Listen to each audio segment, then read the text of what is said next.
ఓం నమ శివాయ. Hi friends, మీరంతా ఎలా ఉన్నారు? మేమైతే చాలా చాలా బాగున్నాము. ఈరోజు కార్తీక పురాణము 23వ అధ్యాయము. ఓం నమ శివాయ. శ్రీరంగ క్షేత్రమున పురంజయుడు ముక్తి పొందుట. అగస్త్యుడు మరల అత్రి మహర్షిని గాంచి, ఓ మునిపుంగవ, విజయమందిన పురంజయుడు ఏమి చేసునో వివరింపముని అడగగా అత్రి మహాముని ఇట్లు చెప్పిరి. కుంభసంభవ, పురంజయుడు కార్తీక వ్రతాచారణ ప్రభావమున అసమాన బలోపేతుడై అగ్నిశేషము శత్రుశేషము ఉండకూడదని తెలిసి తన శత్రురాజులను అందరినీ ఓడించి నిరాటంకముగా తన రాజ్యము ఏలుచుండును. తన యొక్క విష్ణుభక్తి ప్రభావం వలన గొప్ప పరాక్రమవంతుడు, పవిత్రుడు, సత్యదీక్ష తత్పరుడు, నిత్యాన్నదాత, భక్త ప్రియవాది, తేజోవంతుడు, వేదాంగవేత్తయే ఉండెను. మరియు అనేక శత్రువులను జయించి దశ దిశలా తన అఖండ కీర్తిని ప్రసరింపచేశాను. శత్రువులకు సింహస్వప్నమై విష్ణు సేవా ధురంధరుడై కార్తీక వ్రత ప్రభావమున కోటికి పడగెత్తి అరిషడ్గర్గములను కూడా జయించిన వాడై ఉండెను. ఇన్ని ఏళ అతడిప్పుడు విష్ణు భక్తాగ్రేసరుడు, సదాచార సత్పురుషులలో ఉత్తముడై రాణించుచుండును. అయినను తనకు తృప్తి లేదు. ఏ దేశమున, ఏ కాలమున, ఏ క్షేత్రమున, ఏ విధముగా శ్రీహరిని పూజించిన కృతార్థుడగుదునా అని విచారించుచుండగా ఒకనాడు ఆ శరీరవాణి, పురంజయ, కావేరీ తీరమున శ్రీరంగ క్షేత్రమున్నది. దానిని 2వ వైకుంఠమని పిలిచెదరు. నీవు అచ్చటికేగి శ్రీరంగనాథ స్వామిని అర్చింపుము.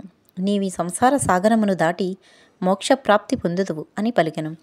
అంతటా పురంజయుడు ఆ శరీరవాణి వాక్యములు విని రాజ్యభారమును మంత్రులకు అప్పగించి సపరివారముగా బయలుదేరి మార్గమధ్యమునున్న పుణ్యక్షేత్రములను దర్శించుచు, ఆయా దేవతలను సేవించుచు, పుణ్య నదులలో స్నానము చేయుచు శ్రీరంగమును చేరుకొనెను. అక్కడ కావేరీ నది 2 పాయలే ప్రవహించుచుండగా మధ్యనున్న శ్రీరంగనాథాలయమును శేషశయ్యపై పవలించియున్న శ్రీరంగనాథుని గాంచి పరవశముంది చేతులు జోడించి, దామోదర, గోవింద, గోపాల, హరే కృష్ణ, వాసుదేవ, అనంత, అచ్యుత, ముకుంద, పురాణ పురుష, హృషికేశ, ద్రౌపదీమాన సంరక్షక, దీనజన భక్తపోష, ప్రహ్లాద వరద, గరుడధ్వజ, కరివరద, పాహిమాం పాహిమాం, రక్షమాం రక్షమాం, దాసోహం, పరమాత్మ దాసోహం అని విష్ణు స్తోత్రమును పఠించి కార్తీక మాసం అంతయు శ్రీరంగమునందే గడిపి తదుతరి సపరివారముగా అయోధ్యకు బయలుదేరను. పురంజయుడు శ్రీరంగనాథ స్వామి సమక్షమున కార్తీక మాసములో చేసిన వ్రతముల మహిమల వలన అతను రాజ్యమందల జనులందరూ సిరి సంపదలతో, పాడి పంటలతో, ధనధాన్యాలతో, ఆయురారోగ్యములతో ఉండిరి. అయోధ్య నగరము దృఢతర ప్రకారములు కలిగి, తోరణయంత్ర ద్వారములు కలిగి, మనోహర గృహోపరాదులతో చతురంగ సైన్యమంతయు ప్రకాశించుచుండును. అయోధ్య నగరమందరి వీరులు యుద్ధ నేర్పరులై, రాజనీతి గలవారే, వైరిగర్భ నిర్భేదకులై, నిరంతరము విజయశీలురై, అప్రమత్తులై ఉండరి. ఆ నగరమందల అంగనమానులు, హంస గజాగమనులు, పద్మపత్రాయుతను, నిపుణుల సోనిత్వము, విశాల కటిత్వము, సూక్ష్మ మధ్యత్వము, సింహకుచ పీనత్వము కలిగి రూపవతులనే, శీలవతులనియు, గుణవతులనియు ఖ్యాతి కలిగిండరి. ఆ నగరమునందరి వెలయండ్రు నృత్యగీత సంగీతాది కళా విశారదలై, పరౌడలై, వయోగుణ రూప లావణ్య సంపన్నులై, సదామోహన హసోలంకృత ముఖ సోకుతులై ఉండిరి. ఆ పట్టణ కులాంగణులు పతి శుశ్రూష పరాయణులై, సద్గుణాలంకార భూషితులై, చిద్విలాస ఉల్లాస పులకింకిత శరీరై ఉండిరి. పురంజయుడు శ్రీరంగ క్షేత్రమున కార్తీక మాస వ్రతం ఆచరించి సతీ సమేతుడై ఇంటికి సుఖముగా చేరను.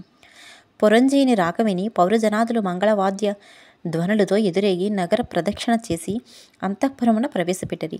అతడు ధర్మాభిలాషి అయి దైవభక్తి పరాయణుడై రాజ్యపాలన మనర్చుచు కొంతకాలము గడిపి వృద్ధాప్యము వచ్చుడుచే ఐహిక వాంఛలను వదులుకుని తన కుమారునికి రాజ్యభారం అప్పగించి పట్టాభిషిక్తుని చేసి తాను వానప్రస్థాశ్రమం స్వీకరించి అరణ్యమును కేగెను.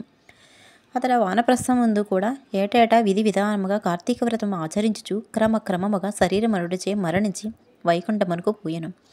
కావున ఓ అగస్త్య, కార్తీక వ్రతం అంతా అత్యంత ఫలప్రదమైన మహత్యము కలది. దానిని ప్రతివారు ఆచరించవలను.